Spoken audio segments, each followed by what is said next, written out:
بالصلاة فإن شدة الحر من فيح جهنم متفق علیہ. جی حضرت ابو ہریرہ رضی اللہ تعالیٰ عنہ کی حدیث ہے اور ان کا تعارف گزر چکا، اور یہ حدیث صحیح بخاری اور صحیح مسلم کی حدیث ہے. آپ نے فرمایا کہ جب گرمی سخت ہو فابردو، تو پھر ابرادہ یبردو میں ہوتا ٹھنڈا کرنا، ابرادہ یبردو، برادہ یبرد میں ہوتا ٹھنڈا ہونا، لیکن ابرادہ یبردو باب فعال سے ابراد ٹھنڈا کرنا، یہ لازم، یہ برادہ یبرد میں ہوتا ٹھنڈا ہونا یہ لازم ہے، اور ابرادہ یبردو یہ متعدی ہے. تو لہذا فابردو، تو تم ٹھنڈا کر کے پڑھو نماز کو، یعنی لیٹ کر کے پڑھو، یعنی عام روٹین سے جو تم نماز پڑھتے ہو زور کی اول وقت داخل ہوتے ہی اس سے تھوڑا لیٹ کر کے پڑھو. فإن شدت الحر من فی جہنم، پر بے شک جو ہے وہ گرمی کی شدت جو ہے یہ جہنم کی گرمی میں سے ہے یا جہنم کی سانس میں سے ہے. فیح یہ سانس کو کہتے ہیں، فی فاح یہ اس سے ہے، اور اس سے مراد سانس لینا بھی ہے اور گرمی اور تپش بھی ہے، کوئی معنی اس کا کیا جا سکتا ہے. حدیث میں حضرت ابو ہریرہ رضی اللہ تعالیٰ عنہ فرماتے ہیں کہ نبی علیہ السلام نے فرمایا اذا اشتد الحر، جب گرمی سخت ہو جائے، فابردوا بالصلاۃ، تو نماز کو ٹھنڈا کر کے پڑھو، یعنی اس کو تھوڑا مؤخر کر کے. اور یہاں الف لام عہد ذہنی ہے، بالصلاۃ کے اندر جو الف لام ہے، بالصلاۃ کے اندر جو الف لام ہے یہ عہد ذہنی کا ہے، ذہن کے اندر مخصوص نماز ہے. جیسے ہے نا فعصا فرعون الرسول، فعصا فرعون الرسول، یعنی اس فرعون نے رسول کی مخالفت اور نافرمانی کی، اور اس رسول سے مراد موسیٰ علیہ السلام، اس رسول سے مراد موسیٰ علیہ السلام ہے. الرسول جو ہے عہد ذہنی ہے، یعنی مخاطب یا جو متکلم ہوتا ہے اس کے ذہن کے اندر وہ جو مذکور ہوتا ہے وہ ذکر کیا جاتا ہے، جو ذکر کیا جا رہا ہے وہ مخصوص اس کے ذہن کے اندر ہے. تو الصلاۃ الف لام عہد ذہنی کا ہے، مراد ظہر کی نماز ہے، کیونکہ ظہر کی نماز ہی گرمی کے اندر پڑھی جاتی ہے. فإن شدت الحر، پر بے شک گرمی کی شدت من فی جہنم، جہنم کی گرمی اور سانس میں سے ہے، جہنم کی گرمی اور اس کی سانس میں سے ہے. حدیث میں نماز ظہر کو حدیث میں نماز ظہر کو گرمی کے ایام میں لیٹ کر کے پڑھنے کے استحباب کا بیان ہے،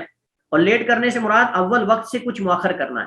اور یہ حکم ہر نمازی کے لیے ہے، منفرد ہو یا جماعت کے ساتھ پڑھنے والا ہو، یا عورت اگر گھر کے اندر پڑھنا چاہتی ہے تو اس کے لیے بھی حکم علماء کرام فرماتے ہیں حدیث کا یہی ہے. حدیث کے اندر عام حکم ہے، ابردو جمع کا صیغہ، اور اس کے اندر مرد عورت مفرد ہو جمع ہو جماعت ہو منفرد ہو کوئی بھی ہو جس طرح پڑھنا چاہتا ہے سب کے لیے حکم ایک ہے کہ اس کو مؤخر کر کے پڑھنا تھوڑا اول وقت سے یہ افضل اور یہ اولا ہے. اس وجہ سے آپ جانتے ہیں کہ ہمارے بہت سارے مساجد کے اندر جو ہے سعودی عرب کے اندر بھی عام دنوں میں اول وقت میں نماز پڑھ لی جاتی ہے، مثلا 12 بجے کے قریب یا 12:15 بجے، لیکن گرمیوں کے اندر اس کو تھوڑا مطلب 12:45 بجے تک بھی چلی جاتی ہے، 1 بجے تک بھی چلی جاتی ہے، بعض مساجد کے اندر 1:15 تک بھی پڑھی جاتی ہے. تو یہ اسی وجہ سے ہے کہ موسم کے اعتبار سے اس کے اندر جو ہے وہ کمی آتی رہتی ہے. اور یہ جمہور کا موقف ہے، جمہور علماء اور اکثر علماء کا موقف یہی ہے کہ ظہر کی نماز جو ہے وہ اس کو لیٹ کر کے پڑھنا یہ سب کے لیے، یہ سب کے لیے ہے. اس کے اندر کوئی مرد اور عورت کا فرق نہیں، کوئی منفرد اور جماعت کا فرق نہیں، بلکہ سب کے لیے افضل یہ ہے، مستحب یہ ہے کہ نماز کو تھوڑا لیٹ کر کے پڑھا جائے. لیکن بعض علماء کہتے ہیں کہ نہیں، یہ صرف گرمی کے علاقوں میں ہے جہاں سخت گرمی ہوتی، جیسے اللہ کے نبی علیہ السلام اہل مدینہ سے مخاطب ہیں، اور آپ جانتے ہیں کہ حجاز کی گرمی جو ہے بہت سخت ہے. تو کہتے ہیں کہ جن علاقوں میں گرمی زیادہ ہے یہ ان کے لیے حکم ہے، اور جن علاقوں کے اندر جو ہے وہ گرمی نہیں ہے یہ ان کے لیے حکم نہیں ہے. لیکن صحیح بات یہ ہے کہ جس علاقے کے اندر بھی گرمی کا موسم آتا ہے، کیونکہ حدیث کے اندر جو ہے وہ اشتد الحر کے الفاظ ہیں کہ جب سخت گرمی ہو، تو جس علاقے کے اندر بھی گرمی کا موسم آتا ہے، موسم گرما آتا ہے اور تپش ہوتی ہے، تو اس علاقے کے اندر جو ہے وہ نماز کو تھوڑا مؤخر کر کے پڑھنا یہ مستحب ہے، لیکن واجب نہیں ہے، مستحب ہے. اور آپ جانتے ہیں سعودی عرب کے اندر حجاز کے اندر تو باقاعدہ تیز لو چلتی ہے جو چہرے کو جلا دیتی ہے، تیز لو چلتی ہے جو چہرے کو جلا دیتی ہے. اس طرح کچھ احادیث ہمارے پاس اس باب کے اندر ایسی ہیں کہ جن کا تعلق نمازوں کے اوقات سے ہے. آگے ہمارے نمازوں کے اوقات کے حوالے سے جو احادیث ہیں ان میں سے کچھ ایسی احادیث آ رہی ہیں کہ جن کے اندر ان اوقات کو ذکر کیا گیا کہ جن اوقات میں نماز پڑھنا مکروہ ہے یا جائز نہیں ہے. یعنی بعض حدیث کے اندر بڑی سختی سے روکا گیا نماز پڑھنے سے، اور بعض اوقات کے اندر اتنی سختی نہیں لیکن روکا گیا ہے. یعنی آپ سمجھ لیں کہ مکروہ اوقات یا حرام اوقات، یعنی جن میں نماز پڑھنا جائز نہیں یا مکروہ ہے. تو وہ کون سی اوقات ہیں جن میں نماز پڑھنا جائز نہیں ہے؟ تو اس کے جواب میں ہم کہیں گے کہ دو طرح کے اوقات ہیں جن میں نماز پڑھنے سے روکا گیا ہے. ایک تو وہ قسم ہے جس میں نماز پڑھنے سے بڑی سختی سے روکا گیا، سخت الفاظ وارد ہوئے ہیں، اور دوسری قسم کی وہ احادیث ہیں کہ جن میں نماز پڑھنے کے بارے میں ممانعت تو وارد ہوئی ہے لیکن اتنی سختی نہیں کی گئی، اتنی زیادہ سختی نہیں کی گئی. تو پہلی قسم میں تین اوقات ہیں. پہلی قسم میں یعنی 3 اوقات ہیں جن میں سختی سے روکا گیا ہے. وہ پہلا وقت جو ہے سورج طلوع ہونے سے لے کر اس کے بلند ہونے تک، سورج طلوع ہونے سے لے کر اس کے بلند ہونے تک، یہ پہلا وقت ہے. دوسرا عین زوال کے وقت، جب بالکل زوال کا وقت ہو، اس وقت جب سورج بالکل آسمان کے درمیان میں پہنچ جائے، یہ ہم زوال کے بارے میں وضاحت پڑھ چکے ہیں. نمبر 3 سورج غروب سے لے کر اس کی اچھی طرح غائب ہو جانے تک، سورج غروب ہونے سے لے کر اس کی اچھی طرح غائب ہو جانے تک. اس کی دلیل مندرجہ ذیل احادیث ہے، اس کی دلیل مندرجہ ذیل احادیث ہیں. سب سے پہلے عقبہ بن عامر رضی اللہ تعالی عنہ، عقبہ بن عامر الجہنی رضی اللہ تعالی عنہ فرماتے ہیں 3 ساعات، 3 گھڑیاں اور 3 اوقات ایسے ہیں، کان رسول اللہ صلی اللہ علیہ وسلم ینہانا، اللہ کے نبی علیہ الصلوۃ والسلام ہمیں تھے منع کرتے، کانا تھے رسول اللہ صلی اللہ علیہ وسلم نبی علیہ السلام ینہانا میں منع کرتے، ان نصلی فیہن کہ ہم ان میں نماز پڑھیں. اللہ کے نبی ہمیں بڑی سختی سے ان کے اندر نماز پڑھنے سے منع فرماتے تھے. یا اس سے بھی آپ منع کرتے تھے ان نقبر فیہن موتانا کہ ہم اس میں اپنے مردوں کو دفنائیں. یعنی اللہ کے نبی علیہ السلام 3 اوقات کے اندر نماز پڑھنے سے بھی روکا کرتے تھے اور اس سے بھی منع کرتے تھے کہ ہم ان اوقات کے اندر اپنے مردوں کو دفنائیں. حین تطلع الشمس بازغۃ، جب سورج جو ہے وہ طلوع ہو رہا ہو چمک کر، اس وقت نماز پڑھنا جائز نہیں ہے طلوع ہوتے وقت، حتیٰ ترتفع، حتیٰ کہ وہ تھوڑا بلند ہو جائے، حتیٰ کہ بلند ہو جائے. اور وحین یقوم قائم الظہیرۃ، اور جب بالکل ظہر کا وقت ہو یعنی زوال کا وقت ہو، حتیٰ ظہیرہ کا مطلب بالکل جب درمیان آسمان میں سورج ہو، حتیٰ تمیل الشمس، حتیٰ کہ سورج جو ہے وہ غروب کی طرف مائل ہونا شروع ہو جائے، حتیٰ تمیل، حتیٰ کہ مائل ہو جائے شمس سورج یعنی غروب کی طرف، جس کو ہم آرے کہتے ہیں ڈلنا شروع ہو جائے. وحین تضیف الشمس، اور اس وقت جب سورج جو ہے وہ جھکنا شروع ہو جائے، للغروب، غروب کے لیے. تضیفہ مینا ہوتا ہے جھکنا شروع ہو جائے، مائل ہونا شروع ہو جائے، للغروب، غروب کے لیے، حتیٰ تغربا، حتیٰ کہ مکمل طور پہ غروب ہو جائے. یعنی سورج جب ڈوبنے کی طرف مائل ہو اور پھر مکمل ڈوب جائے، تب تک اس لمحے کے اندر بھی نماز پڑھنے اور مردوں کو دفنانے سے اللہ کے نبی علیہ الصلوۃ والسلام نے منع کیا. حضرت عمر بن عبسہ روایت کرتے ہیں، فرماتے ہیں انہ قال للنبی صلی اللہ علیہ وسلم، انہوں نے اللہ کے نبی علیہ الصلوۃ والسلام سے کہا اخبرنی عن الصلاۃ، مجھے نماز کے بارے میں بتائیے. اللہ کے نبی علیہ الصلوۃ والسلام نے فرمایا صلی الصبح، نماز سے صبح پڑھے، ثم اکثر عن الصلاۃ، پھر جب فجر پڑھ لو تو نماز سے رک جاؤ، اس وقت تک رکے رہو، حتیٰ تطلع الشمس، حتیٰ کہ سورج طلوع ہو جائے، حتیٰ کہ سورج طلوع ہو جائے، حتیٰ ترتفع، حتیٰ کہ سورج بالکل بلند ہو جائے. فإنها تطلع، کیونکہ سورج طلوع ہوتا ہے، حین تطلع، جب وہ طلوع ہوتا ہے، بین قرنی شیطان، شیطان کے 2 سینگوں کے درمیان. یہاں ایک اشکال ہے، میں بھول گیا ہوں اس کو ذکر کرنا. گزشتہ حدیث میں جس میں نبی صلی اللہ علیہ وسلم نے فإن شدۃ الحر من فی جہنم، فإن شدۃ الحر من فی جہنم، کہ بے شک گرمی کی شدت جو ہے یہ جہنم کے سانس لینے کی وجہ سے ہوتی ہے، یا جہنم کی گرمی کی وجہ سے ہوتی ہے. اور ایک دوسری حدیث میں نبی علیہ الصلوۃ والسلام نے فرمایا کہ جہنم 2 سانسیں لیتی ہے پورے سال کے اندر، للنفسین، نفس للشتاء و نفس للصیف. ایک جو ہے وہ سانس گرمی میں لیتی ہے جس کی وجہ سے سخت گرمی ہوتی ہے، اور ایک سانس جو ہے وہ سخت سردی میں لیتی ہے اور اس میں سخت سردی ہوتی ہے. حدیث کے اندر آتا ہے اشتقت النار الی ربها فقال یا ربی. جی اصل میں یہ میں جو بات کر رہا ہوں یہ اصل میں اس حدیث کے حوالے سے بات تھی، اصل میں بھول گیا ہوں میں اس کو، تو یہ انتہائی اہم تنبیہ ہے. اور وہ یہ ہے کہ نبی کریم علیہ الصلوۃ والسلام نے ایک دوسری حدیث کے اندر آپ نے فرمایا کہ جہنم نے اشتقت النار الی ربها فقال یا ربی اکل بعضی بعضا، کہ جہنم نے اللہ کے پاس آ کر شکوہ کیا، جہنم نے اللہ سے شکایت کی کہ اے اللہ تو نے میرے اندر اتنی تیز آگ جلا دی ہے کہ آگ کی شدت کی وجہ سے اب میرا باز کو کھا رہا ہے. آپ اندازہ کریں کہ جہنم نے یہ شکوہ کیا کہ میرا باز کو کھا رہا ہے. جہنم کی آگ نے جہنم کی آگ کو کھانا شروع کر دیا، اور جہنم نے اللہ کے سامنے آ کر شکوہ کیا، اور جہنم نے کہا کہ اللہ میرا باز کو کھا رہا ہے. فآذن لها نفسین او بنفسین، تو اللہ نے جہنم کی شکایت اور اس کے شکوے کو سن کر جہنم کو دو سانسیں لینے کی اجازت دی، نفس فی الصیفی و نفس فی الشتاء، ایک سانس سردی میں اور ایک سانس گرمی میں۔ علماء کرام فرماتے ہیں کہ جب یہ جہنم گرمی میں سانس لیتی ہے تو باہر کی طرف لیتی، اور جب باہر کی طرف پھونکتی ہے، سانس لیتی ہے، تو اس کی وجہ سے پوری دنیا میں جو ہے وہ گرمی پیدا ہوتی ہے، تپش بن جاتی ہے۔ اور اس کے بعد جب یہ سردی میں سانس لیتی ہے تو سردی میں یہ سانس اندر کی طرف کھینچتی ہے، جس کی وجہ سے جو ہمارے ملکوں کے اندر، ہمارے علاقوں کے اندر جو گرمی ہوتی ہے اس کے اندر کمی واقع ہو جاتی ہے۔ اور بعض لوگ جو ہے اس حدیث پر اعتراض کرتے ہیں جو عقل کے پجاری ہیں، وہ کہتے ہیں جی عقل اس حدیث کو مانتی نہیں، لہذا حدیث یہ صحیح نہیں، چونکہ یہ حدیث عقل کے خلاف ہے۔ حالانکہ حدیث یہ جو میں آپ کے سامنے ذکر کر رہا ہوں بخاری مسلم کی حدیث ہے کہ اللہ کے نبی سامنے ہے کہ جہنم نے اللہ کے سامنے شکوہ کیا، کہتے ہیں جہنم کیسے بول سکتی ہے، آگ کیسے بول سکتی ہے، اور پھر سانس کیسے لے سکتی ہے۔ تو مختلف اس کی تعویلیں بعض لوگوں نے کی، لیکن صحیح بات یہ ہے جیسے نبی کریم علیہ السلام صادق و مصدوق نے بیان کیا ہے کہ جہنم نے شکوہ کیا، جہنم نے شکوہ کیا ہے، کر سکتی ہے۔ جب کینکریاں تسبیح کر سکتی ہیں، جب پتھر اللہ کے نبی کو سلام کہہ سکتا ہے، جب کھجور کے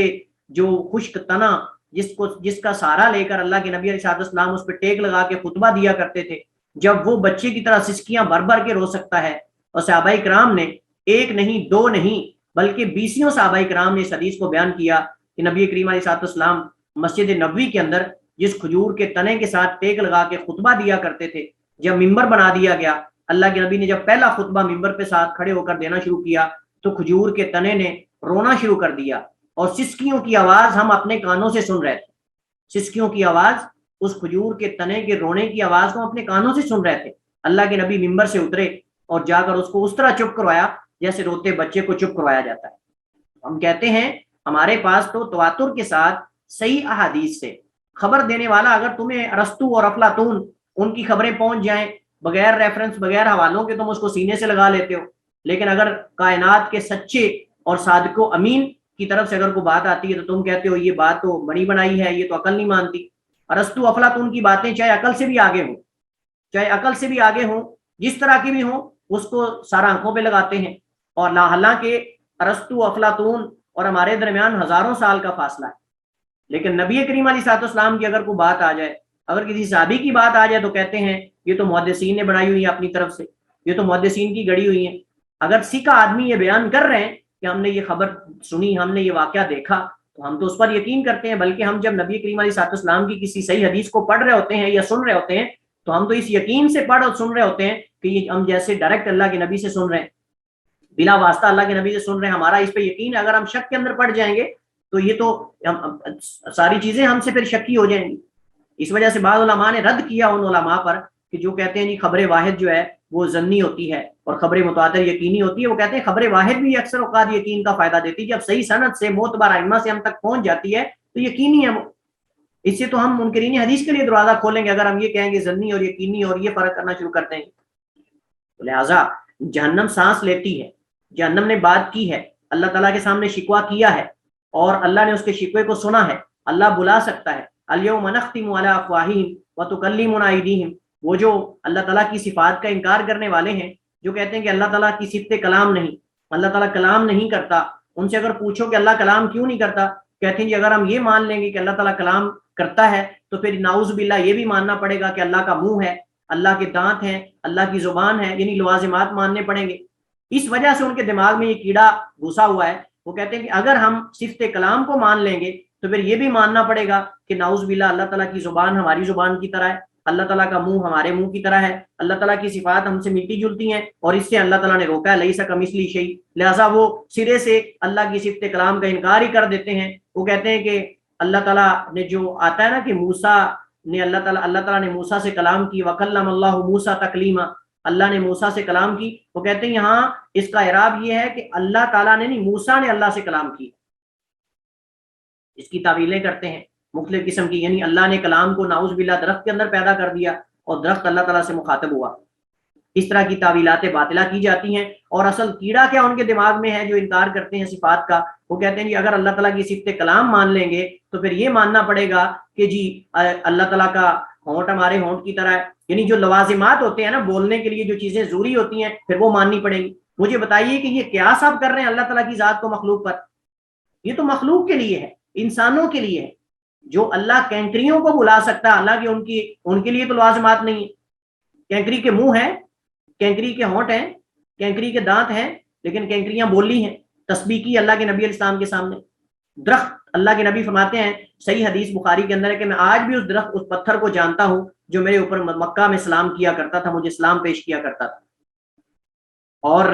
وہ کھجور کا تنا جس کو روتے صحابہ کرام نے سسکیاں بھرتے ہوئے سنا ہے. اور چلیں آپ یہ ساری باتیں چھوڑ دیں. اگر آپ کہتے ہو کہ یہ چیزیں عقل کو نہیں مانتی، قرآن کو تو مانتے ہو. قرآن کریم میں اللہ تعالیٰ فرماتا ہے اليوم نختم علی افواہہم وتکلمنا ایدیہم، کہ ہم قیامت کو ان کے منہوں پر مورے لگا دیں گے، ان کے ہاتھ بولیں گے، ان کے پاؤں بولیں گے، ان کی جلد بولے گی، ان کی چمڑی بولے گی. یہ انگلیاں ہیں نا، انگلیوں کے اندر دانت ہیں، ان کے اندر زبان ہے، ان کے اندر ہونٹ ہیں، کچھ بھی نہیں ہے، لیکن اللہ فرماتا ہے یہ بولیں گی قیامت کو. انسان کی ران، انسان کی چمڑی، انسان کے جسم کا ایک ایک عضو منہ بند کر دیا جائے گا اور انسان کے اعضاء بولیں گے. قرآن کو تو مانتے ہو، تو کیا ان انگلیوں کے ہاتھ ہوں گے، ان انگلیوں کے منہ ہوگا، ان کے ہونٹ ہوں گے؟ تو جو اللہ انگلیوں کو بلا سکتا ہے، جو پتھروں کو قوت گویائی دے سکتا ہے، جو کھجور کے تنے کو جو خشک ہو چکا ہے اس کو قوت گویائی دے سکتا ہے، تو کیا وہ اللہ تعالیٰ جو ہے وہ خود نہیں بول سکتا؟ اللہ تعالیٰ خود نہیں بول سکتا. یہ قاعدہ ہے کہ جو جس بندے کے پاس یعنی کم ترین چیز ہے، اس سے جو غنی ہے اس سے زیادہ ہوگی اس کے پاس. یعنی اگر کسی فقیر کے پاس 100 روپیہ ہے نا، اس کا مطلب غنی کے پاس تو اس سے زیادہ ہوگا نا. یہ ایک منطقی قاعدہ ہے کہ جب ایک فقیر آدمی کے پاس 100 ہے، اس کا مطلب جو غنی آدمی ہے اس کے پاس تو اس سے زیادہ ہوگا. تو جو اللہ اپنی مخلوق کو بولنے کی قوت عطا کر سکتا ہے، دیکھنے کی قوت عطا کر سکتا ہے، تو وہ اللہ تعالیٰ خود گفتگو نہیں کر سکتا. اور دوسری بات یہ ہے کہ جو اللہ تعالیٰ جو ہے وہ تنے کو بلا سکتا ہے، پتھر کو بلا سکتا ہے، کینکریوں کو بلا سکتا ہے، کیا وہ اللہ جہنم کو نہیں بلا سکتا؟ تو جہنم ہی تو بول سکتی ہے.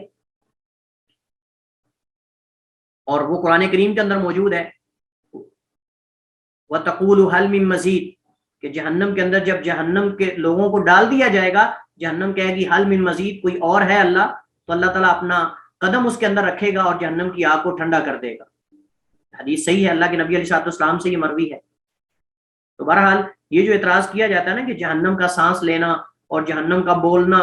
یہ جو ہے وہ عقل کے خلاف ہے، لہٰذا ہر وہ حدیث جو عقل کے خلاف ہے ہم اس کو مانتے نہیں. اور چونکہ اس طرح کی حدیث بخاری مسلم کے اندر ہے لہٰذا ہم بخاری مسلم کو نہیں مانتے.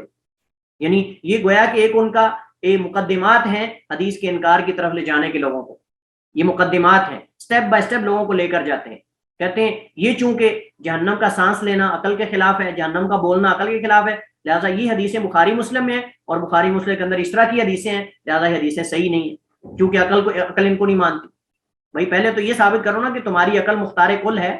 عقل ہر چیز کا ادراک کر سکتی ہے. عقل تو دنیاوی انسان کے اندر چیزیں موجود اس کو نہیں سمجھ سکتی، ہر چیز کو. انسان کے جسم کے اندر جو روح چل رہی ہے اس کو نہیں سمجھتی عقل، تم دور کی باتیں کرتے ہو. روح کیا ہے انسان کے بدن کے اندر، اس کو نہیں سمجھتی انسان کی عقل.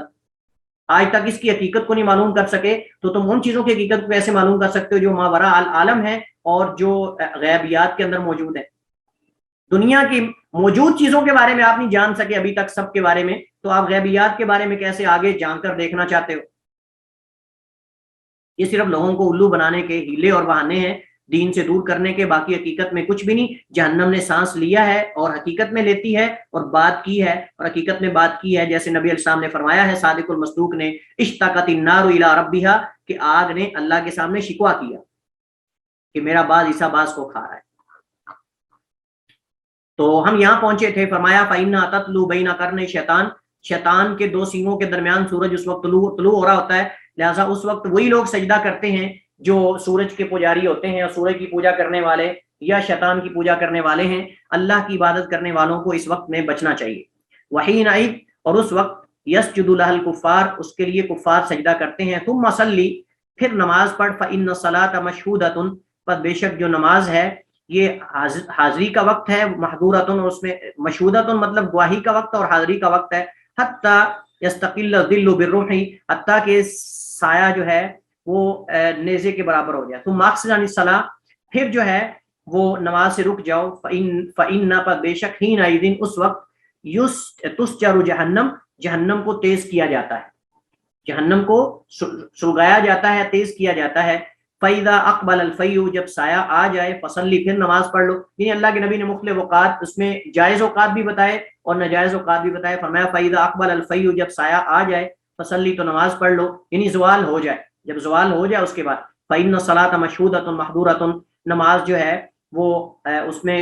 گواہی بھی ہوتی ہے اور اس میں حاضری بھی ہوتی ہے، مطلب فرشتوں کا حضور ہوتا ہے، حتی تصلی العصر حتیٰ کہ تم عصر کی نماز یعنی پڑھو اس وقت تک ظہر کی نماز پڑھتے رہو۔ تم آنکھ سے عن الصلاۃ پھر جب عصر کی نماز پڑھ لو تم آنکھ سے پھر رک جاؤ عن الصلاۃ نماز سے حتی تغرب الشمس حتیٰ کہ سورج مکمل غروب ہو جائے، فإنها تغرب پھر نماز یعنی جب سورج غروب ہونے لگ جائے پھر نماز نہیں پڑھنی، حتی تغرب بین قرنی شیطان حتیٰ کہ وہ غروب ہو جائے، فإنها پر بے شک وہ سورج غروب ہوتا ہے بین قرنی شیطان شیطان کے دو سنگوں کے درمیان، وحینئذ اور اس وقت یسجد لها الکفار اسے کفار سجدہ کرتے۔ دوسری قسم یعنی جن میں اللہ کے نبی نے نماز پڑھنے سے روکا تو ہے لیکن بڑی سختی سے نہیں روکا، یعنی آپ سمجھ لیں کہ مکروہ اوقات جو ہیں، اور وہ فجر کی نماز سے لے کر طلوع آفتاب تک، طلوع آفتاب تک مطلب جب طلوع ہونا شروع ہو جائے سورج اس سے پہلے پہلے، اس میں صرف فجر کی سنتیں پڑھی جا سکتی ہیں، جب نماز فجر سے پہلے انہیں ادا نہ کیا، جب نماز فجر سے پہلے فجر کی سنتیں ادا نہ کی ہوں تو فجر کی نماز کے بعد بھی سنتیں پڑھی جا سکتی ہیں۔ لہٰذا یہ لوگ جو اس چکروں میں پڑے ہوتے ہیں کہ امام صاحب جو ہے وہ ادھر نماز فجر پڑھا رہے ہوتے ہیں اور یہ پیچھے بڑے مزے سے اپنی سنتیں پوری کر رہے ہوتے ہیں، کیونکہ ان کے ہاں تو فجر کے بعد سنتیں ہوتی نہیں، حالانکہ اللہ کے نبی علیہ السلام کی صحیح حدیث کے اندر موجود ہے کہ فجر کی سنتیں جو پہلے نہ پڑھ سکے وہ بعد میں پڑھ لے، اور بعد میں پڑھنے کے دو طریقے ہیں، یا تو فجر کی نماز کے بعد پڑھ لے، یا پھر یہ ہے کہ سورج طلوع ہونے کے بعد جب نماز اشراق کا وقت ہو یا نماز چاشت کا وقت ہو اس وقت جو ہے وہ آدمی پڑھ سکتا ہے، جیسا کہ حدیث میں حضرت قیس بن عمر رضی اللہ تعالیٰ عنہ بیان کرتے ہیں، فرماتے ہیں ان نبی صلی اللہ علیہ وسلم رجلا اللہ کے نبی علیہ السلام نے ایک آدمی کو دیکھا یصلی جو نماز پڑھ رہا تھا بعد صلاۃ الصبح صبح کی نماز کے بعد، یعنی فجر کی نماز کے بعد وہ نماز پڑھ رہا تھا، رکعتین دو رکعتیں، فقال النبی صلی اللہ علیہ وسلم تو نبی علیہ السلام نے فرمایا الصلاۃ الصبح مرتين کیا صبح کی نماز دو دفعہ پڑھ رہے ہو، یعنی دو بار پڑھ رہے ہو، ایک دفعہ تم ہمارے ساتھ پڑھ رہی ہو اور پھر دوبارہ پڑھ رہے ہو، فقال له الرجل تو اس کا مطلب یہ ہے کہ صحابہ کرام کے ہاں نبی کریم علیہ السلام کے ہاں معروف یہ تھا کہ وہ فجر کی نماز سے پہلے پہلے سنتیں پڑھ لیتے تھے، لیکن اللہ کے نبی نے چونکہ صحابی کو دیکھا تو آپ نے پھر تعجب سے پوچھا کہ تم کیا فجر کی دو پھر یعنی دو بار پڑھ رہے ہو فجر کو، تو فقال له الرجل تو آدمی نے کہا کہ انی بے شک لم اکن صلیت الرکعتین میں نے جو دو رکعتیں ہیں اللتین قبلہما جو فجر کی دو رکعتوں سے پہلے والی ہیں ان کو نہیں پڑھا تھا، فصلیتہما تو اب ان کو پڑھ رہا ہوں، فقال تو راوی کہتے ہیں فسکت النبی صلی اللہ علیہ وسلم تو اللہ کے نبی خاموش ہو گئے، اللہ کے نبی علیہ السلام خاموش ہو گئے، اور نبی کریم علیہ السلام کا کسی فعل کے بارے میں خاموش ہو جانا یہ اللہ کے نبی علیہ السلام کی سنت تقریری کہلاتا ہے،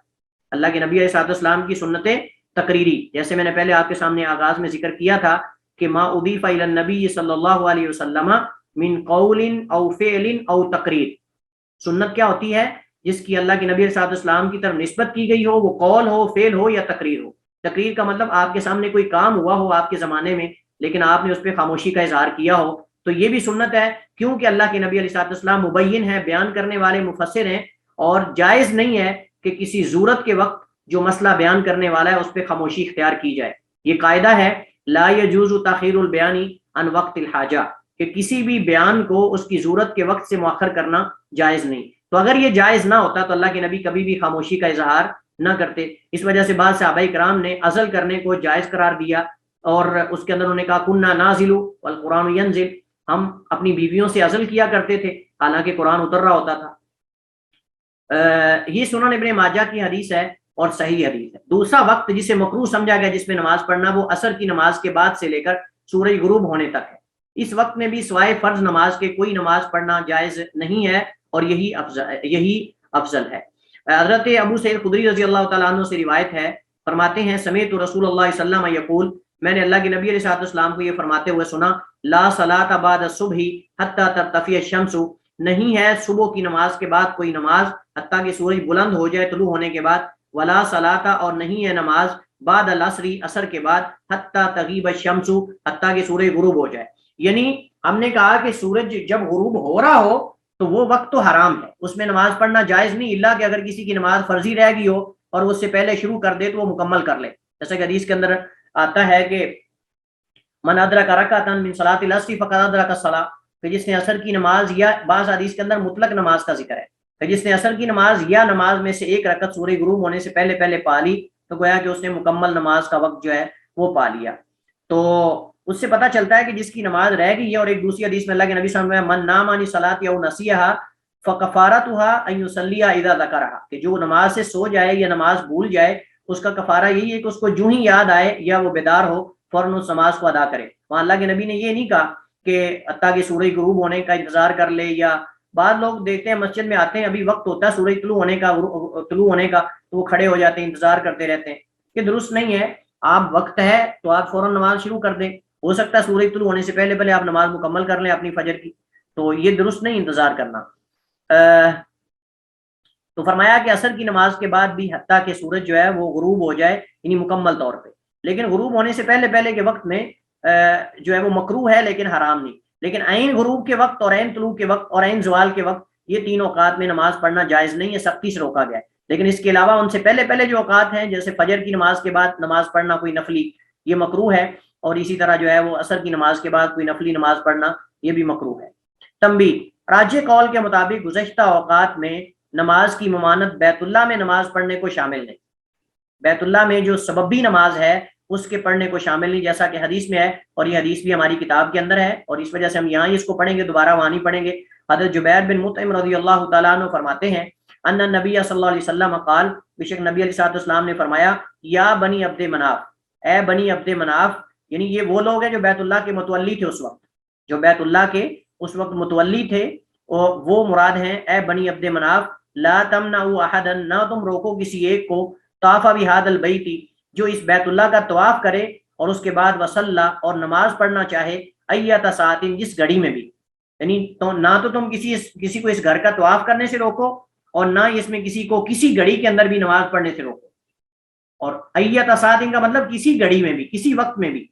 شاہ اس کا مطلب حدیث جس کو چاہے مستثنا کر دے، ہمیں کیا اعتراض ہے؟ جب اللہ کے نبی خود صحیح حدیث کے اندر کہہ رہے ہیں کہ بیت اللہ کے اندر کسی گھڑی کے اندر بھی نماز پڑھی جا سکتی، کسی وقت کے اندر بھی، تو یہ اللہ کے نبی نے مستثنا وحی کے ذریعے کر دیا، اللہ نے خود اجازت دے دی۔ وصلی ایت ساعت، نہ روکو تم کسی کو نماز پڑھنے سے جس گھڑی میں بھی پڑھنا چاہے، شاہ چاہے، من لیل او نہار، وہ رات کی کوئی گھڑی ہو یا دن کی کوئی گھڑی ہو، اور یہ جامع ترمذی کی روایت ہے اور سنن نسائی اور ابن ماجہ کی ہے، اور یہ حدیث صحیح ہے۔ تو اس حدیث سے یہ پتہ چلتا ہے کہ ایک تو بیت اللہ کے اندر کسی بھی وقت نماز پڑھی جا سکتی ہے، وہ طواف کی 2 رکعتیں ہوں یا وہ تحیۃ المسجد کی ہوں یا کوئی بھی ہو۔ دوسرا، بعض علماء کرام فرماتے ہیں کہ اگر کوئی مسجد میں آتا ہے تو تحیۃ المسجد انشاءاللہ ہم الگ اس کا حکم پڑھیں گے تحیۃ المسجد کی نماز کا، لیکن یہاں صرف اختصار کے ساتھ میں ذکر کر دیتا ہوں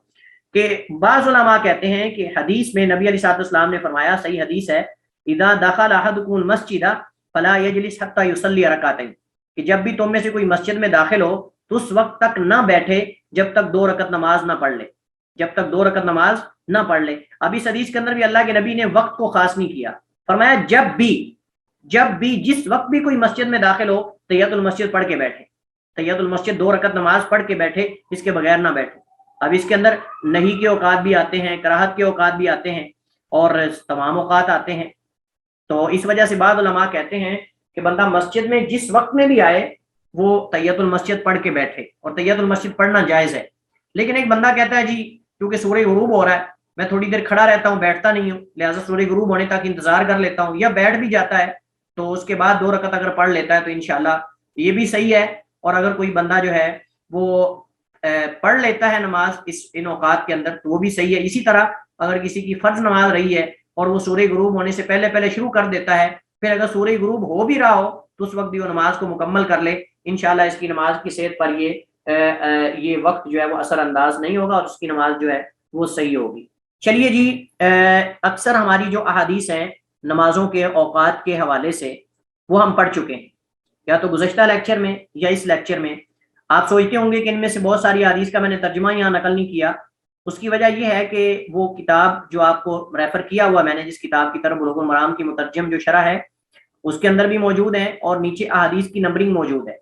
احادیث کے نمبر موجود ہیں۔ آپ حدیث کے نمبر سے اس کا ترجمہ اگر جاننا چاہتے ہیں تو آپ کتاب سے بھی دیکھ سکتے ہیں، بلوغ المرام سے بھی، یا پھر آپ جو ہے وہ بلوغ المرام کا نمبر یہاں موجود نہیں بعض حدیث کے اندر، تو یا پھر آپ صحیح بخاری اگر نمبر ہے تو ترمذی، نسائی، ابن ماجہ وغیرہ، تو آپ محدث فورم جو ہے وہاں کتاب و سنہ .com پہ جائیں اور وہاں حدیث کا نمبر لکھیں، انشاءاللہ وہاں آپ کے سامنے حدیث کا ترجمہ وغیرہ اور مختصر شرح اس کی، یہ بھی انشاءاللہ آپ کے سامنے وہاں آ جائے گی، اور یہ یعنی آپ کو تلاش کرنے کی ضرورت نہیں پڑے گی، بس آپ یہ نمبر اٹھائیں اور وہاں لکھ دیں تو انشاءاللہ حدیث کا ترجمہ آپ کو وہاں میسر ہو جائے گا اور مل جائے گا انشاءاللہ۔ کچھ حدیث ایسی ہیں جو ابھی تک ہم نے نہیں پڑھی، ٹائم اصل میں کافی ہو چکا ہے،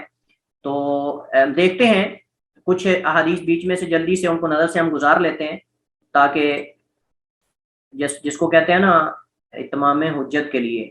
میرے پاس اصل میں عربی کی PDF موجود نہیں ہے، تو شاملہ میں استعمال کرتا ہوں میں عربی، تو اس میں اردو والی میرے پاس صرف یہی ہے PDF، یعنی بلوغ المرام کی، تو ہم یہاں سے ہی اس کو دیکھتے ہیں۔ کچھ حدیث جو اہم ہیں اور ہم نہیں پڑھ سکے، یہ حدیث ہم نے پڑھ لی ہے، میں نے ابھی آپ کے سامنے ذکر کیا تھا کہ من ادرک من الصبح رکعۃ قبل ان تطلع الشمس فقد ادرک الصبح، کہ جس نے صبح کی نماز میں سے ایک رکعت پالی سورج کے طلوع ہونے سے قبل، فقط ادرک الصبح، تو اس نے گویا کہ صبح کی نماز کا وقت پا لیا۔ ومن ادرک رکعۃ من العصر، اور جس نے عصر کی نماز میں سے ایک رکعت کا وقت پا لیا، فقط قبل ان تغرب الشمس، سورج کے غروب ہونے سے قبل، فقط ادرک العصر، تو اس نے گویا کہ عصر کا وقت پا لیا، یعنی نماز مکمل کر لے۔ بعض حدیث میں سجدے کا ذکر ہے، رکوع کا ذکر ہے، جس نے ایک رکوع یا سجدے کا بھی وقت پا لیا تو گویا کہ اس نے نماز کا وقت پا لیا۔ لیکن صحیح بات یہ ہے کہ احادیث کے اندر بسا اوقات سجدے سے مراد رکعت ہوتی ہے اور بسا اوقات رکوع سے مراد بھی رکعت ہوتی ہے، اور یہ حدیث حضرت ابو سعید خدری کی اس حدیث سے ملتی جلتی حضرت عقبہ کی ہم نے حدیث پڑھی ہے، لا صلاۃ بعد الصبح، نہیں ہے نماز صبح کی نماز کے بعد حتی تطلع الشمس، حتیٰ کہ سورج طلوع ہو جائے، ولا صلاۃ بعد العصر، اور نہ ہی عصر کے بعد کوئی نماز ہے حتیٰ کہ تغیب الشمس، سورج غروب ہو جائے، اور یہ ہم پڑھ چکے ہیں۔ حضرت عقبہ بن عامر کی حدیث کہ نبی صلی اللہ علیہ وسلم نے ثلاث ساعات، 3 گھڑیوں میں مردوں کو دفنانے سے اور نماز پڑھنے سے منع کیا ہے، اور یہ بھی ہم پڑھ چکے ہیں۔ اور اس کے بارے میں حضرت ابو ہریرہ کی حدیث کو انہوں نے کہا بعد میں ضعیف کہا ہے، لیکن صحیح بات یہ کہ حدیث مطابقت اور شواہد کی بنیاد پہ حدیث جو ہے وہ صحیح ہے۔ باقی مزید کچھ فوائد انشاءاللہ آپ خود پڑھ لیں گے۔ حضرت جبیر بن مطعم کی حدیث جو ہم نے آخری حدیث پڑھی ہے کہ اللہ کے نبی نے فرمایا یا بنی عبد مناف، اے بنی عبد مناف، یعنی عبد مناف کی اولاد، لا تمنعوا احدا طاف بهذا البیت، یہ اس کا ترجمہ موجود ہے، اور یہ حدیث بھی صحیح ہے۔ حضرت عبداللہ بن عمر کی حدیث ہے کہ نبی علیہ السلام نے فرمایا الشفق والحمرۃ، کہ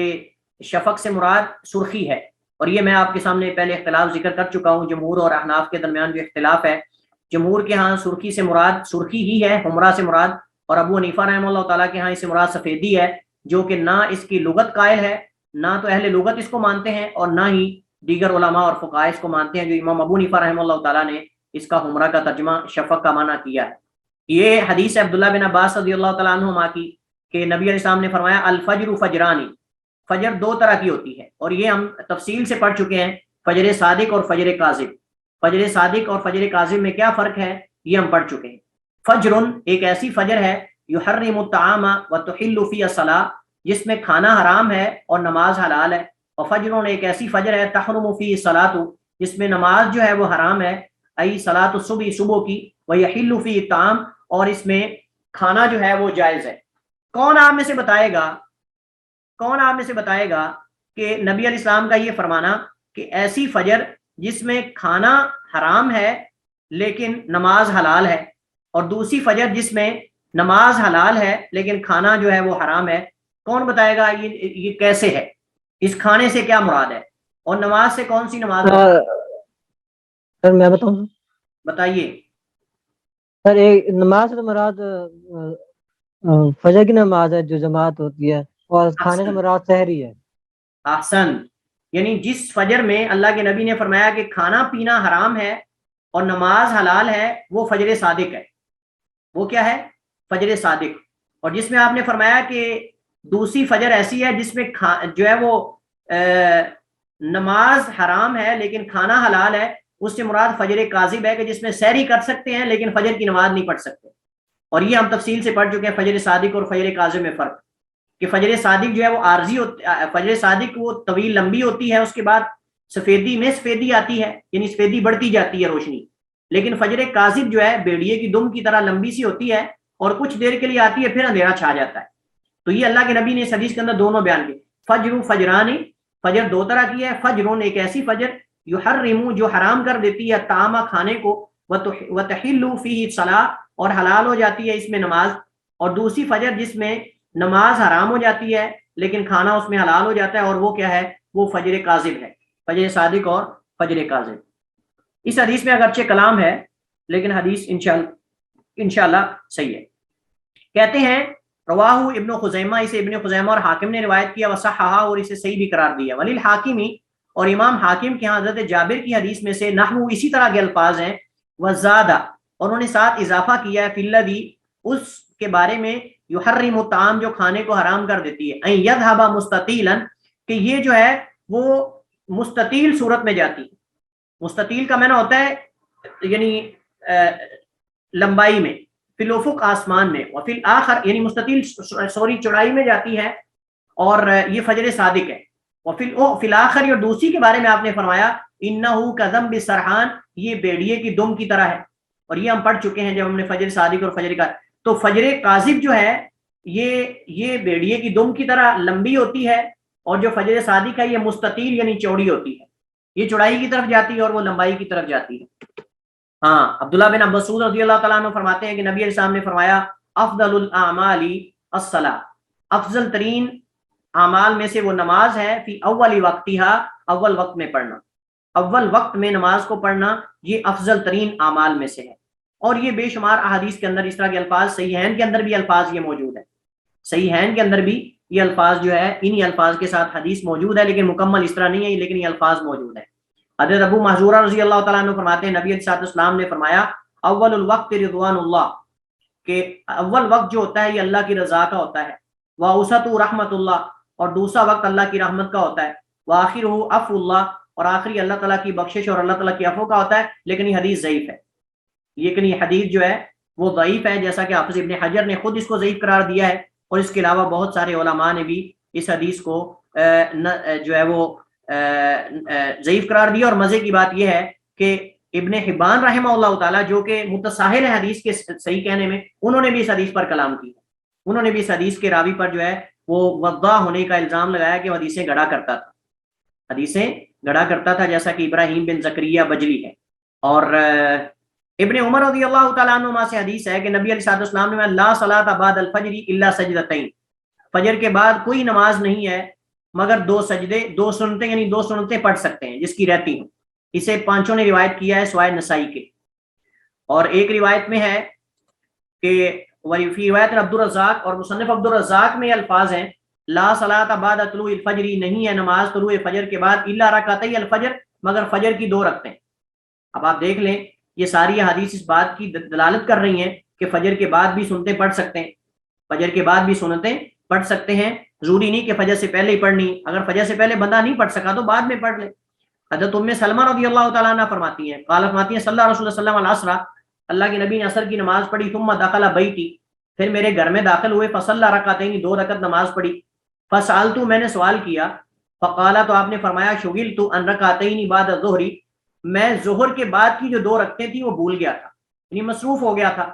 بعض کاموں میں وفد آ گیا تھا کوئی جس سے ملاقات کے لیے اللہ کے نبی مشغول ہو گئے. آپ وہ فجر کی جو سنتیں مؤکدہ ہیں آپ جانتے ہیں ان کی تاکید ہے، جیسے تحیۃ المسجد کی تاکید ہے. تو گویا کہ علماء کرام فرماتے ہیں کہ جو سببی نمازیں ہیں اسباب کی، وہ ان اوقات کے اندر بھی پڑھی جا سکتی ہیں، اور جو غیر سببی مطلق نوافل ہیں وہ ان اوقات کے اندر نہیں پڑھے جا سکتے، جن اوقات کے اندر نماز پڑھنے سے روکا گیا. تو حضرت ام سلمہ بیان کرتی کہ اللہ کے نبی نے عصر کے بعد گھر کے اندر آ کے نماز پڑھی، تو میں نے پوچھا اللہ کے رسول آپ نے دو رکعت نماز پڑھی ہے، تو آپ نے میں شغلت عن رکعتین بعد الظہر، میں ظہر کے بعد کی جو دو رکعتیں تھیں ان میں مشغول کر دیا گیا تھا، یعنی وہ ان کی مشغولیت کی وجہ سے نہیں پڑھ سکا. فصلیتہما الآن، میں اب ان دونوں کو پڑھا ہے. قل تو میں نے کہا افتقضیہما اذا فاتتا، اللہ کے رسول کیا آپ سے اگر سنتے فوت ہو جاتی تو آپ ان کی قضا دیتے ہیں؟ قال آپ نے فرمایا نہیں، آپ نے فرمایا لا نہیں، یعنی میری عادت نہیں ہے، اگر ہو جائے تو میں مطلب کہ سوری الفاظ ہے افنقضیہما اذا فاتتا، یعنی کیا ہم لازماً اس کی قضا دیں؟ میں نے سمجھا شاید افتقضی تا کے ساتھ مخاطب کے ساتھ ہے، تو افنقضیہما کیا ہم ان دونوں کی قضا دیں؟ یعنی جیسے آپ نے فجر کی سنت موقدہ جو آپ سے رہ گئی تھی آپ نے عصر کے بعد پڑھی ہیں، کیا ہم بھی اسی طرح ان کی قضا لازمی طور پہ دیں؟ فرمایا نہیں، یہ میرے ساتھ خاص ہے، یہ میرے ساتھ خاص ہے، یا اگر کوئی کرنا چاہے تو، لیکن لازم نہیں ہے. یہ حدیث کا حکم ہے. اس کو امام احمد نے روایت کیا ہے اور ابو داؤد کہ ہاں حضرت عائشہ رضی اللہ تعالیٰ عنہ سے انہی الفاظ کے ساتھ حدیث مروی ہے، یا ام سلمہ بیان کر رہی ہیں رضی اللہ تعالیٰ عنہ، لیکن ابو داؤد کے ہاں حضرت عائشہ رضی اللہ تعالیٰ عنہ سے انہی الفاظ کے ساتھ جو ہے وہ حدیث یہ موجود ہے. اور جیسے میں نے بتایا کہ اللہ کے نبی مشغول کر دیے گئے تھے، چونکہ وفد عبد القیس آیا تھا اور جو ہے وہ ان کے ساتھ اللہ کے نبی علیہ السلام جو ہے مصروف ہو گئے تھے، تو وہ وفد کے ساتھ جو ہے وہ مصروف ہو گئے تھے. تو حاصل کلام معلوم یہ ہوتا ہے کہ عصر کے بعد ظہر کی چھوٹی ہوئی سنتوں کی قضا رسول کریم علیہ السلام کا خاصہ اور امتیاز تھا، جیسے میں نے آپ کے سامنے بیان کیا. امام طحاوی کا بھی یہی موقف ہے اور علامہ یمانی صنعانی ان کا بھی یہی موقف ہے. امام بیقی حافظ ابن حجر نے کہا کہ اس روایت کا آخری حصہ افنقضیہما اذا فاتتا ثم قال لا، اس کے بارے میں کہ یہ ضعیف ہے، غیر محفوظ ہے، یعنی عام ہے، کوئی بھی اس پہ عمل کر سکتا ہے،